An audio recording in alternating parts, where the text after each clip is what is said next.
Hola, ¿qué tal? Bienvenidos a esta edición especial de Conexión Mundial. Hoy es un programa grabado por situaciones personales. Lo estamos grabando jueves 12 de mayo y saldrá al aire este viernes 13 de mayo. Sin embargo, las noticias siempre son muchas. Hemos hecho una recolección de los datos más importantes a nivel internacional y pues hoy los vamos a discutir acá en este programa de Conexión Mundial. Saludar a mi compañero Felipe. Felipe, ¿cómo estás?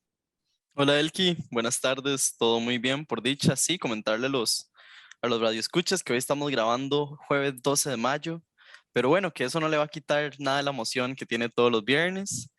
Saludar también a nuestro invitado Daniel, que va a estar acompañándonos hoy. Muchísimas gracias. No, muchísimas gracias a ustedes por la invitación.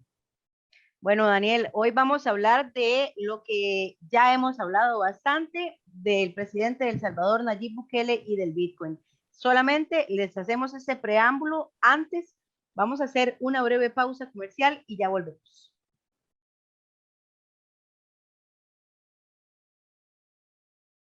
Bien, regresamos al programa Conexión Mundial y como lo anunciábamos antes de irnos a la pausa, hoy vamos a analizar lo que está ocurriendo en El Salvador y precisamente lo que ha venido ocurriendo, ¿verdad? Porque es un proceso, es un cúmulo de cosas lo que ha estado ocurriendo en El Salvador y esta semana el mercado internacional anuncia que este país centroamericano podría estar al borde de un default, de una incapacidad para poder cancelar la deuda. Una situación que, pues, por supuesto, no es el primer país al que le ocurre de estar sofocado ante una situación, una amenaza tan fuerte como esta. Sin embargo, sí, vendría siendo el primer país al que le ocurre esto por una apuesta muy ambiciosa, quizás, del presidente Nayib Bukele al legalizar la criptomoneda del Bitcoin.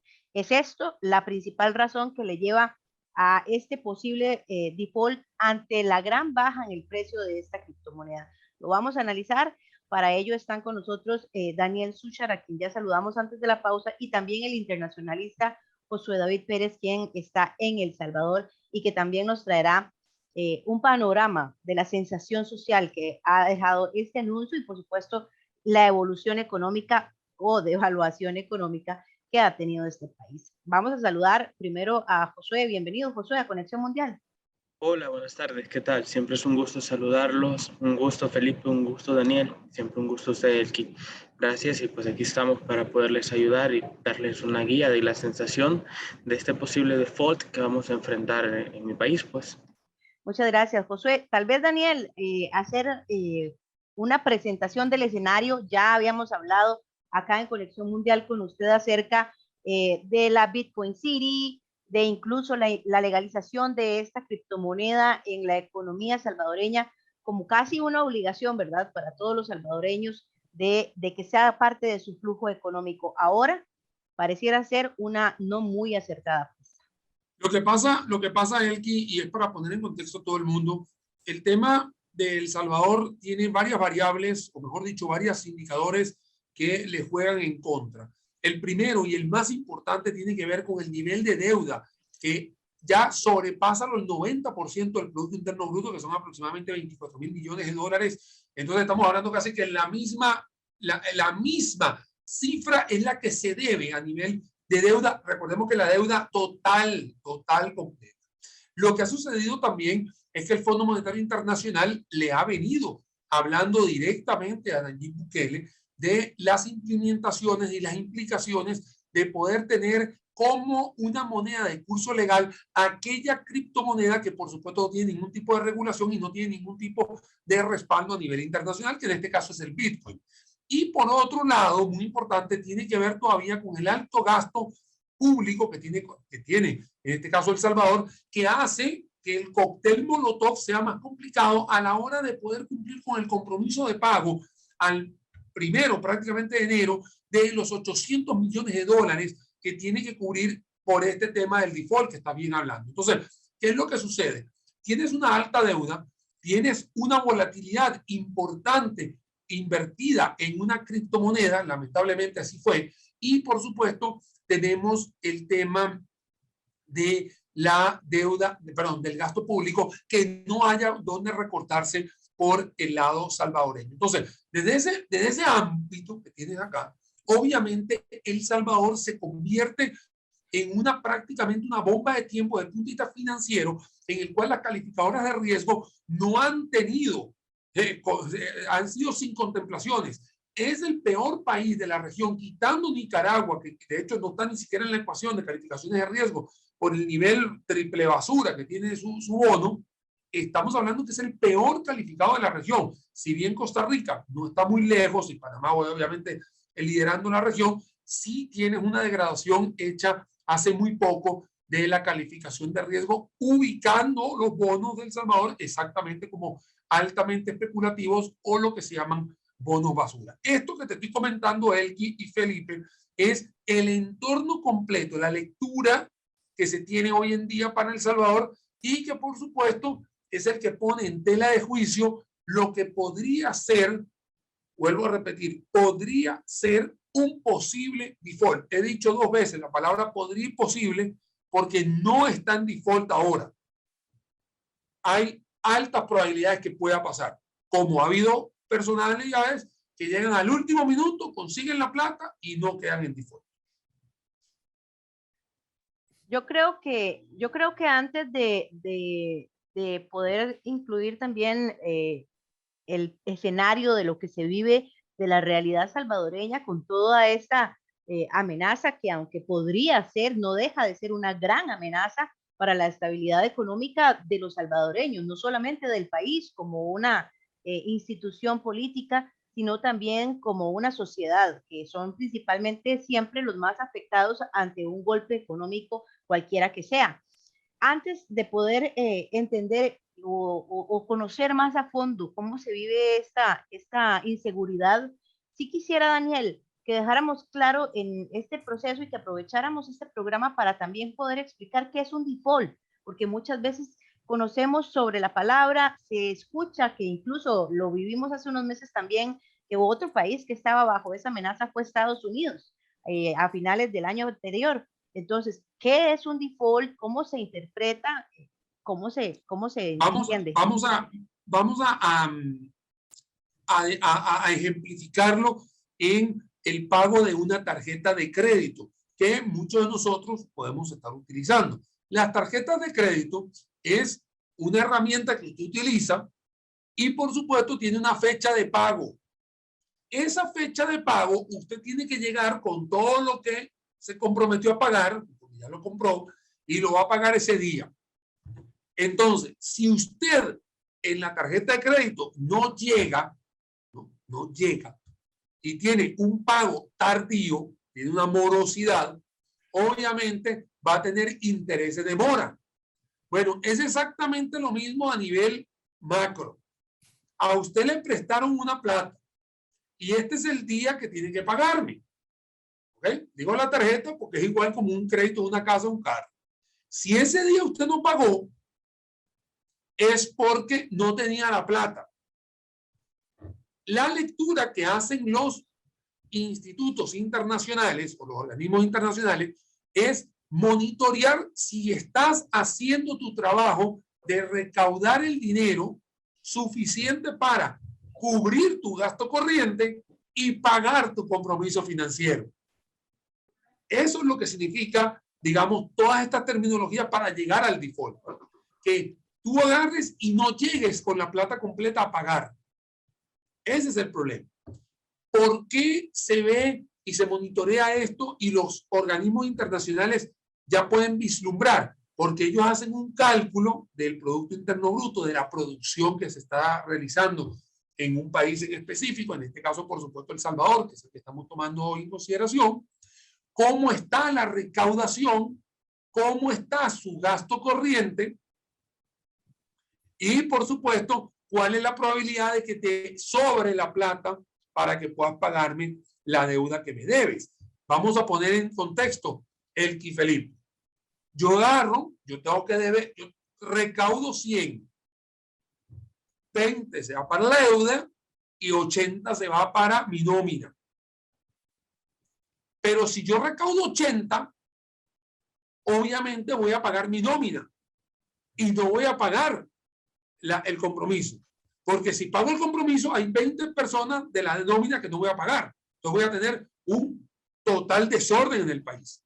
Entonces, vuelvo a repetir, los países consideran el gasto corriente como primario y el gasto de la deuda, obviamente, es su segunda opción. Entonces, ahí es donde nos tenemos que darnos cuenta de que si un país está teniendo problemas de recaudación y por ende de producción, de pagos, ahí es donde podemos ir detectando de que pueden haber probabilidades de default. Entonces, en el caso de El Salvador, Salvador tiene dos cosas que dependen del exterior: sus remesas y sus maquilas. Si estas se ven afectadas, obviamente hay que seguir buscando de dónde sale la plata para poder recaudar el dinero para pagarle a la cuenta corriente y para pagarle a la cuenta financiera. Si tenemos un problema a nivel de Estados Unidos, donde viene la mayor cantidad de las remesas en El Salvador, puede haber un problema de remesas y puede haber un problema de consumo de las maquilas. Y si en otro lado tenemos una moneda en circulación que no está respaldada por el Banco de Reserva, del Banco Central de Reservas de El Salvador, tienes un problema de volatilidad, que es lo que está sucediendo hoy con el Bitcoin, que a esta hora que estamos grabando está cotizándose en $28,000. Cuando hay compras de parte del señor Nayib Bukele, y para hablarles con los pelos de la burra aquí en la mano, ¿no? Es un tema de que hay compras, por ejemplo,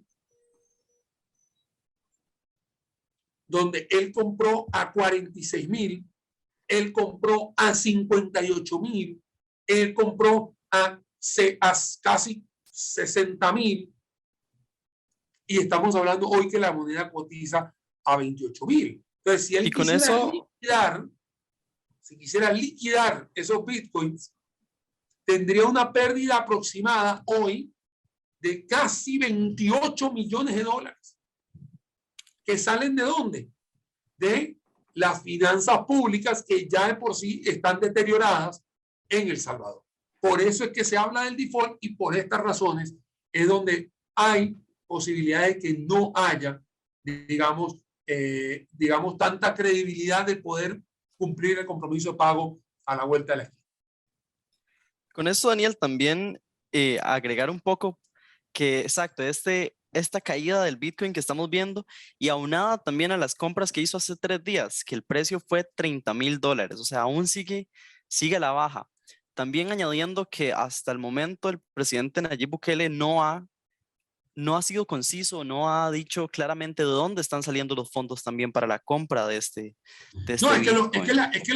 es que los fondos son públicos. Porque, a ver, una persona tendría que tener $15 millones, que fue la última compra que hizo, porque gastó $15 millones comprando 500 bitcoins. Si Nayib Bukele, como persona, los compra, nadie tiene problema, porque son de él. Pero es que estos son bitcoins para meterse dentro del sistema salvadoreño. O sea, son comprados con fondos públicos. Por eso es que está todo este problema. Porque si no fuesen con fondos públicos, no habría ningún tipo de temor, más allá de que ir a buscar la reactivación, a ver esto, pero no es tanto por tema de reactivación, es porque está jugando con fuego en una ley que hace un año, pero no va a cumplir un año, va a cumplir 9 meses de la implementación completa, que se le había comentado al presidente Nayib Bukele que tuviera mucho cuidado en ponerla como moneda de circulación nacional. Ese es el gran problema. Josué, recordamos hace 9 meses, como lo recuerda Daniel, aquella sensación, aquellas protestas también, una de las más grandes que ha tenido, si no la más grande que ha tenido Nayib Bukele, como por su falta de popularidad en este sentido, y con esta decisión de incluir esta criptomoneda como parte casi obligatoria para la circulación en El Salvador y todos los ciudadanos. Hubo grandes protestas, hubo un gran malestar. ¿Qué pasó en estos 9 meses con esa inclusión de esta criptomoneda ¿Tuvieron ustedes en El Salvador que adaptarse a esto, utilizarla, acostumbrarse? ¿Y cuál es la sensación a la que llegan ahora tras conocer este posible default que menciona el mercado internacional? Hola, gracias. Gracias, Daniel, por tan amplia explicación. Creo que ha sido muy preciso en explicar en qué consiste un default para la economía nacional de un país. Solo que sé que hay personas que no tienen conocimiento del tema preciso. Ahora bien, respondiendo a su pregunta, Elki, me comentó desde hace 9 meses, El Salvador pues tiene el curso legal del Bitcoin como moneda de cambio. Para mí es una situación muy nueva en mi vida porque yo no tenía conocimiento de causa cuando esto pasó hace exactamente 22 años que cambiaron de los colones salvadoreños a los dólares. Algunos analistas mencionaban que la situación iba a ser igual. Claro que no lo es, porque los dólares sí tienen un respaldo muy bien conocido y pues mucho más estable que el Bitcoin. Ahora, ¿qué es lo que ha pasado en estos 9 meses? Pues yo me atrevería a decir desde mi opinión personal que ha sido la implementación del Bitcoin para los salvadoreños ha sido un fracaso. Hay que ser bien claros y concisos en esto. La mayoría de los salvadoreños desconocen mucho sobre el uso del Bitcoin. De hecho, la wallet especial que se creó desde el gobierno, que se llama Chivo, tiene dos vertientes. La mayoría de personas incluso ni siquiera conoce eso. Una vertiente que es para personas naturales, clase media, clase baja, que tiene un límite de acción con los bitcoins, más bien con las garantías del bitcoin, porque esa es otra cosa. El salvadoreño en general no puede usar bitcoins, usa las garantías de los bitcoins que el gobierno ha adquirido. Creo que Daniel podría explicar un poco más qué es esto de usar la garantía del bitcoin y no el bitcoin per se. Ahora, está la otra variante de la wallet, que es el Bitcoin para grandes empresas y para personas con gran poder adquisitivo, que tiene un límite más o menos como de $2 millones y se puede inscribir, por así decirlo, uno en ella desde una cuenta personal de $25,000. Ahora, eso es como lo podríamos usar en gran medida, prácticamente para compras en todo y también para poder obtener efectivo, es decir, dólares en reales, factibles, a través de la wallet. Usted va a un cajero, se diseminó una cantidad impresionante de cajeros, por lo menos en cada ciudad hay 4 de cajeros en los que usted convierte sus bitcoins, y voy a llamar bitcoins por no decir garantías de bitcoins. Usted convierte sus bitcoins en dólares y los puede extraer. Igual puede convertir sus dólares en bitcoins. Pues estos cajeros tampoco han funcionado de la mejor manera porque las personas no saben, la población en general no fue educada. Cuando pasó lo de los dólares, que yo no tenía, pues más bien era un niño, la población hacía un cambio más factible entre simplemente multiplicar 8.75, que fue el valor que se dejó fijo de cambio de colón a dólar, perdón. Pero ahora, con todo esto de la volatilidad, también muchos salvadoreños desconocen y los pequeños productores dicen, no puedo poner algo a un precio en un precio estable, es decir, $1 por una Coca-Cola, por decirlo. Y luego que con bitcoins van a perder la mayoría de casos desde que ha empezado a devaluar porque lo tienen que vender a menor precio en bitcoins. ¿Quiénes usan el Chivo Wallet o cualquier otra wallet para poder mover los bitcoins? No lo usa nadie. Nadie de la gran sociedad no lo usa nadie. La situación de cambio, la microeconomía se sigue manteniendo en dólares y para las grandes transacciones entre empresas es conocido también que ni siquiera ahí se están usando. Es decir, que el Bitcoin, pues su uso está determinado prácticamente para transferencias empresariales muy específicas, estas empresas que así lo realizan. Y además, para rematar, hace poco la Fiscalía General de la República prohibió a través de un dictamen la compra de Bitcoin desde la wallet porque se descubrió los primeros indicios ya de algo que se había cantado desde el primer momento, que era una factible lavado de dinero a gran escala a través de la wallet. Esa es como un gran resumen de la situación del Bitcoin en El Salvador, la población en general, y aunque suene mal, es la verdad, desconoce toda esta situación del posible default, desconoce el caldo de cultivo para la creación de esta bomba Molotov que mencionaba Daniel, porque no comprenden bien y no fue educada la población en ese aspecto. Y además, en gran medida, la población sigue apoyando esto porque han visto que otros países como Honduras y creo que la República Centroafricana la semana pasada aprobaron el uso del Bitcoin como moneda de curso legal. Entonces, se está teniendo un fuerte apoyo por parte de la población aún así, aunque no lo usen.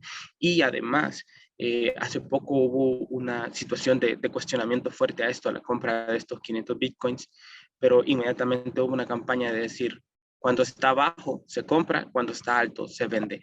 Entonces, esa es la situación. Siempre está como, no es que yo sea un apologista o no del gobierno, pero esa es la situación per se. Hay que decir la verdad de las cosas y así están las cosas. Resulta interesante ahora que ya Daniel ponía el caso macro, el caso país de las pérdidas que ha tenido el gobierno salvadoreño con estas compras y con la caída del precio del Bitcoin.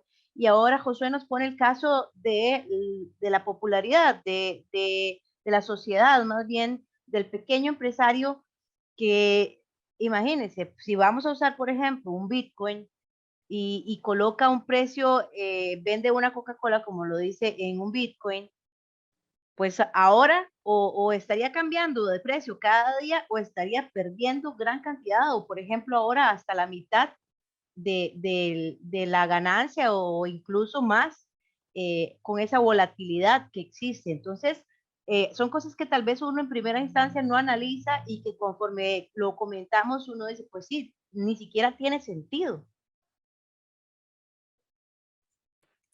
Daniel, con esto también quisiera preguntarte, bueno, como veníamos hablando hace 9 meses, cuando empezó toda esta revolución del Bitcoin en El Salvador, se habló de que era una apuesta peligrosa, sí, pero que en ese momento en el escenario mundial todo parecía indicar que los riesgos los veríamos a futuro. Sin embargo, bueno, se precipitó entre muchas cosas, una guerra en Europa que ha venido afectando mucho.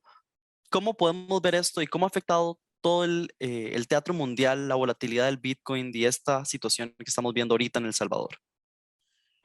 Acá el tema tiene que ver con la liquidación y el uso, o mejor dicho, el uso y la liquidación de activos del gobierno. O sea, el gobierno utilizó activos, en este caso, corrientes, que se llama el dinero del erario público para comprar un activo que es totalmente volátil. Ese activo todo el mundo se lo dijo y señores, no hay ningún tipo de respaldo y hoy puede estar arriba como puede estar abajo. Usted salió a comprar algo que no necesitaba y lo puso de curso legal en una población que tiene 80% de desbancarización. Entonces, así como lo acaba de decir Josué, la gente dice, yo no entiendo, y por más que puedas meter 60 fotos de lugares, de 60 lugares donde aceptan el Bitcoin, en El Salvador hay más de 6 millones de personas. O sea, hay un montón de personas y no todas viven en San Salvador.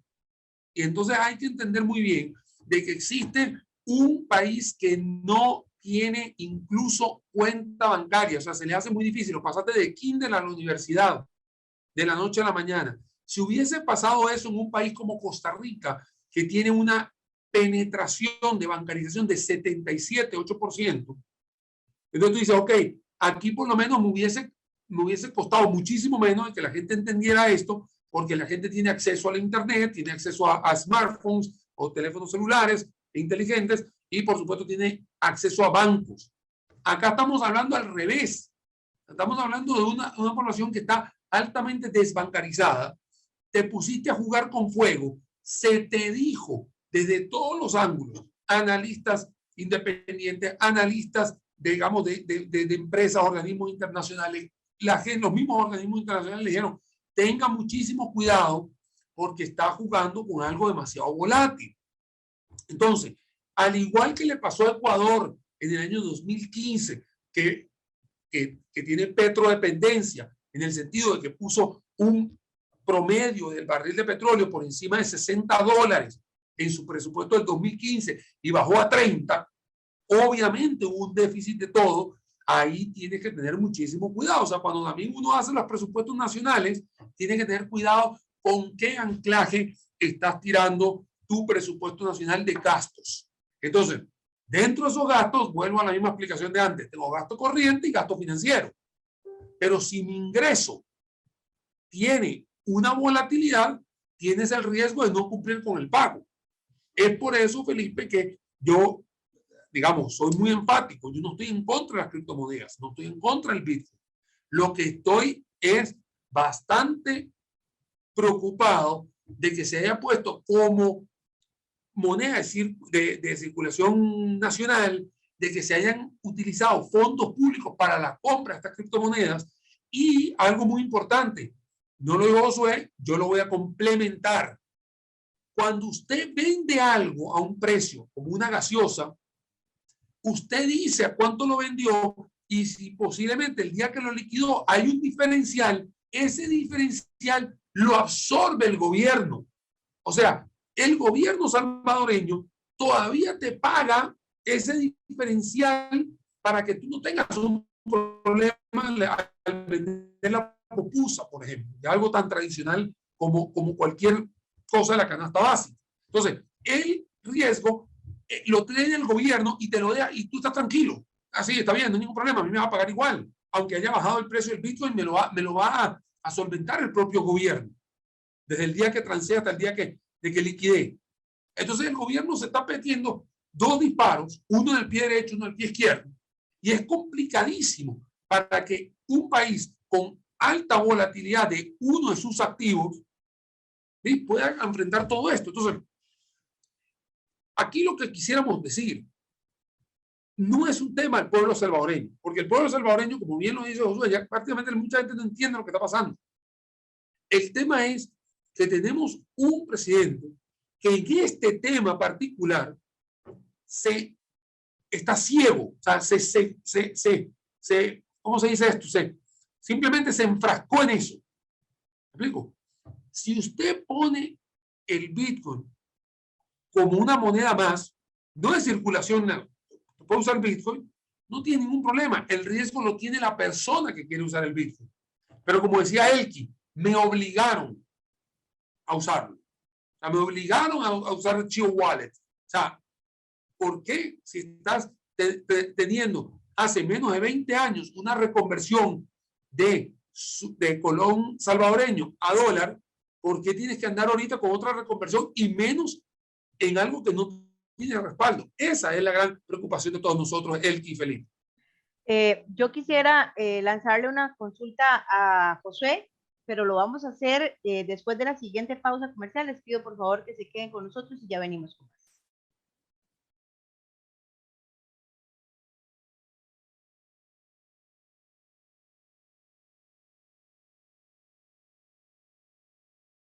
Bien, regresamos a Conexión Mundial. Estamos analizando la situación que se ha anunciado durante esta semana de los mercados internacionales, quienes han dicho que Salvador podría estar cerca de un posible default. Josué, ahora usted mencionaba algo que me llamó mucho la atención, y es que la sociedad salvadoreña no entiende, no sabe o no maneja incluso la información que ha anunciado el mercado internacional de un posible default. Algo que de alguna forma preocupa o sorprende porque estamos hablando de la economía y de la estabilidad económica de sus hogares, de sus familias y de individualmente cada persona, porque repercute claramente muy directo en la economía de cada uno de los hogares salvadoreños. ¿Cómo entender esto en un entorno en el que definitivamente Nayib Bukele, por sus decisiones, ha tenido muchos sismos, muchas réplicas también en torno a cada una de las decisiones? Ahora se encuentran en un momento también de régimen de excepción que probablemente por la situación que se ha vivido históricamente en El Salvador, que se actúe de esta forma contra las pandillas, pues viene a mejorar algo de su popularidad en algunas de las áreas, pero en otras no, porque también se ha hablado de que ha sido una barrida completa, ¿verdad?, de ciudadanos. ¿Cómo encaja una noticia como esta? ¿Cómo cada uno de los individuos salvadoreños minimiza o no entiende o deja pasar incluso una información tan importante como esta en un momento tan convulso como el que está viviendo El Salvador? Bien, muy interesante pregunta. La verdad es que creo que se resume porque la gran mayoría lo desconoce. E incluso ha sido una noticia que quiero creer que desde las altas esferas se ha tratado de cerrar, es decir, se ha callado, censurado en cierta forma, porque no se hace eco. Incluso, bueno, creo que también es importante mencionar, usted decía bien lo del régimen de excepción y esta situación de las protestas que han habido. El problema es que las personas que han protestado y que lograron generar esa gran marcha, que a pesar de que se escucha que fue grande, que fue una barrida de personas, no lo fue tanto, pero estas personas también dentro de la coyuntura política salvadoreña han sido atacadas por otras situaciones, por pertenecer a otras entidades políticas que también están manchadas por corrupción.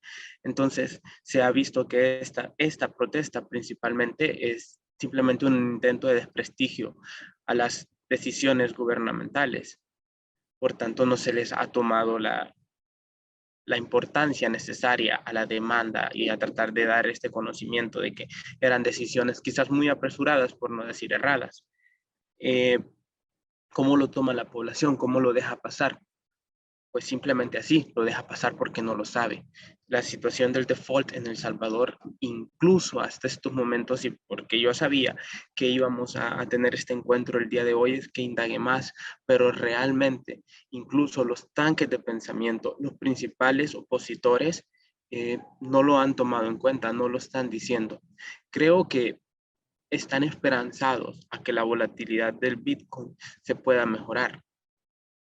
Claro que hay muchas situaciones dentro de la palestra internacional que indican que antes de mejorar va a empeorar muchísimo, pero el salvadoreño común, o como decimos nosotros en El Salvador, el salvadoreño de a pie, simplemente lo deja pasar porque lo desconoce y porque quien lo advierte, como al advertir esta situación, inmediatamente se convierte en un ataque a las decisiones de alguien tan popular, se ve desprestigiado por todas las personas.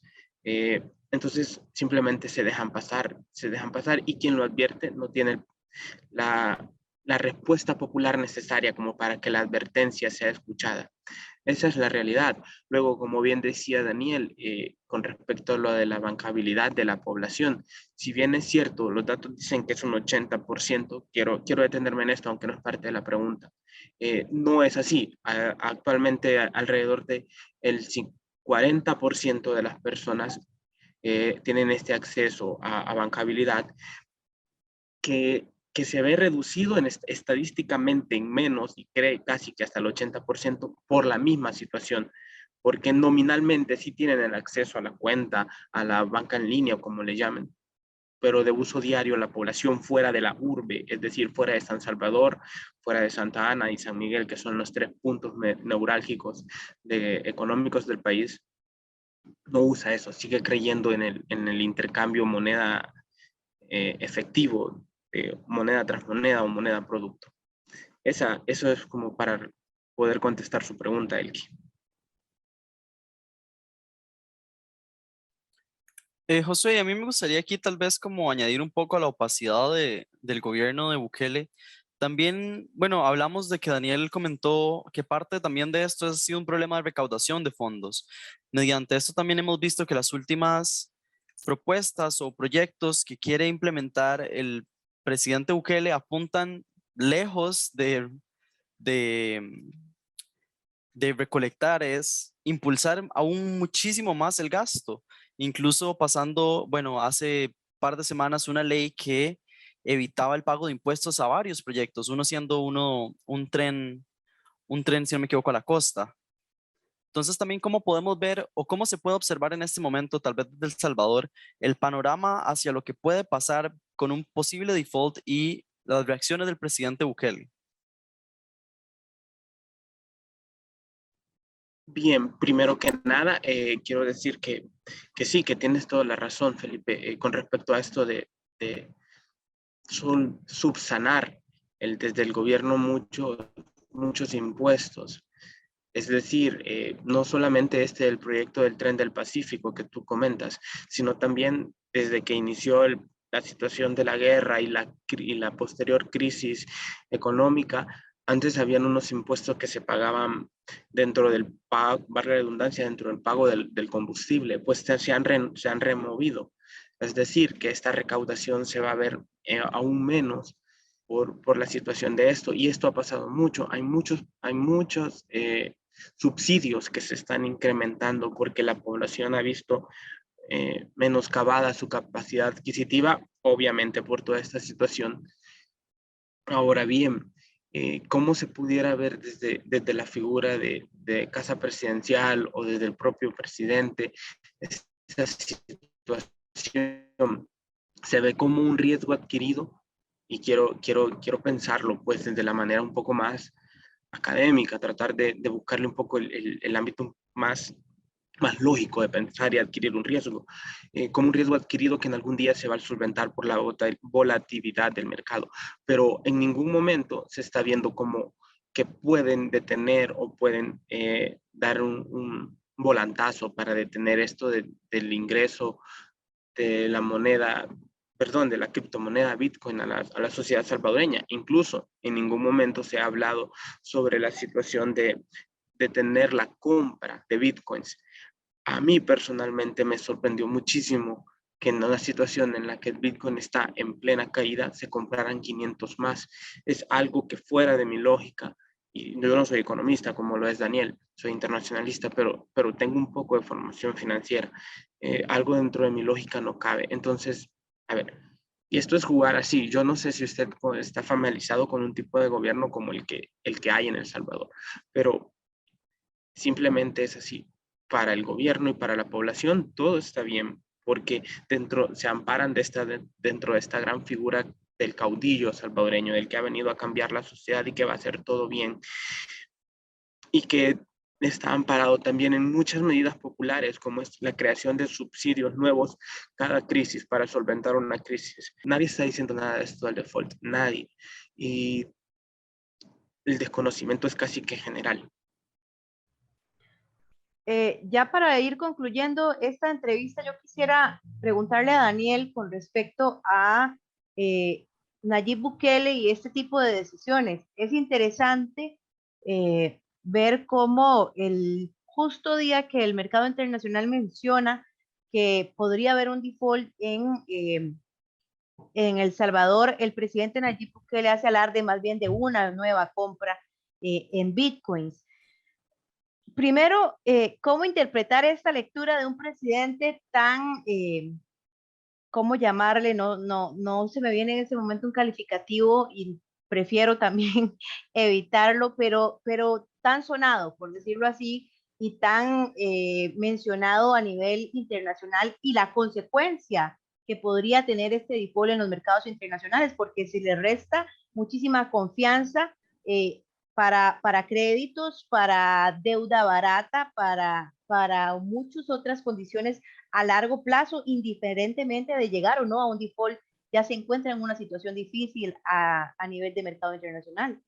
No sé, perdón que lo interrumpa, Daniel. Solamente quiero decir algo. No sé si cabe ampliar un poco sobre esto, pero también para la población salvadoreña en general, cuando se hablan sobre estos riesgos, sobre las consecuencias y posibles baja de calificación en créditos, baja de calificación en riesgo, la población salvadoreña lo ve como, es un ataque por parte de Estados Unidos a El Salvador, porque El Salvador, a través del presidente y de todo el aparataje que él tiene, no está de acuerdo con todas las decisiones. Sí, pero esa no es la realidad.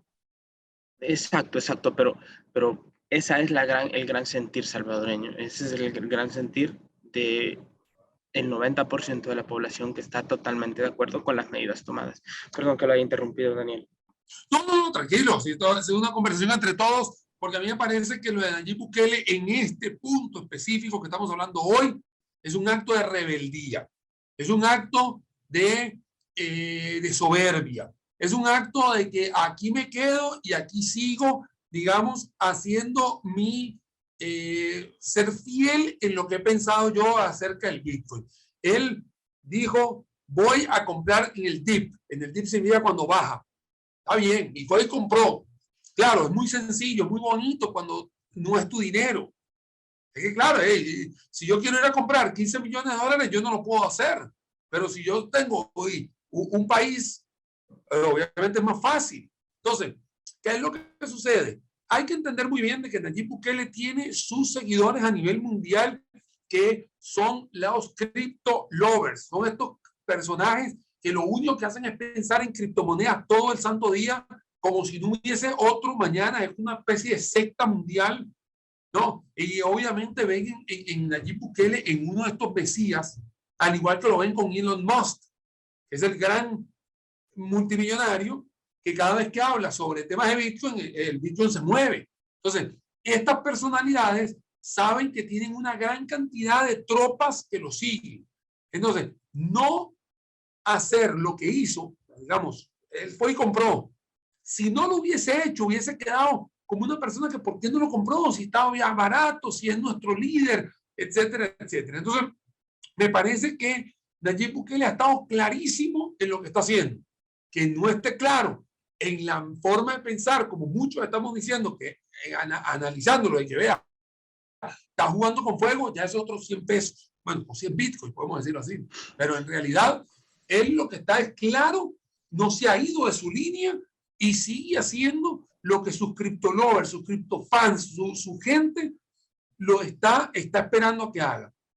No me extrañaría que hoy o mañana vuelva a comprar. No me extrañaría que vuelva a sacar otros 15 millones de dólares y vuelva a comprar, porque la cripto está barata, digámoslo así. Más allá de que todo el mercado de cripto con lo de Terra Luna, bueno, se ha movido muchísimo. Es otra criptomoneda muy interesante que bajó de 118 dólares a 0,09 en horas. Pero bueno, acá lo interesante acá es entender de que tienes un líder que en el tema de Bitcoin, vuelvo a repetir, ha estado muy soberbio, muy egoísta, muy egocentrista, muy claro para él en su forma de pensar y que él sabe que tiene que darle bien a esos fans que están depositando tanto en Elon Musk como en él aquellas promesas mesiánicas de esta criptomoneda. Eso es todo. Daniel y Josué, muchísimas gracias por acompañarnos. El tiempo nos está venciendo, nos quedan pocos minutos. Muchas gracias por acompañarnos en esta entrega especial de Conexión Mundial.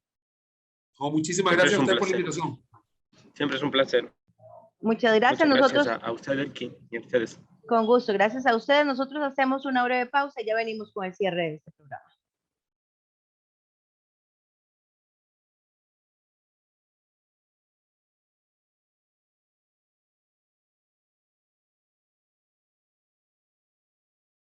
Bien, Felipe, un análisis muy interesante el que hemos abordado hoy. Definitivamente El Salvador, desde inicios de nuestro programa, nos ha dado mucho material de qué hablar, el presidente Nayib Bukele también, pero incluso vamos a abordar rápidamente algo de lo que ha ocurrido esta semana. La semana pasada hacíamos un análisis de Colombia de cara a las elecciones presidenciales que son ya en 2 semanas, el 29 de mayo, y se ha desatado una gran polémica también y tensión, principalmente en el noroccidente de Colombia, porque al parecer a los miembros del Clan del Golfo no les gustó para nada la extradición de Otoniel y hicieron una protesta en contra de la extradición, decretando un paro armado de por lo menos 4 o 5 días en el que se cerraron todos los comercios y quedó, mejor dicho, paralizadas gran cantidad de municipios.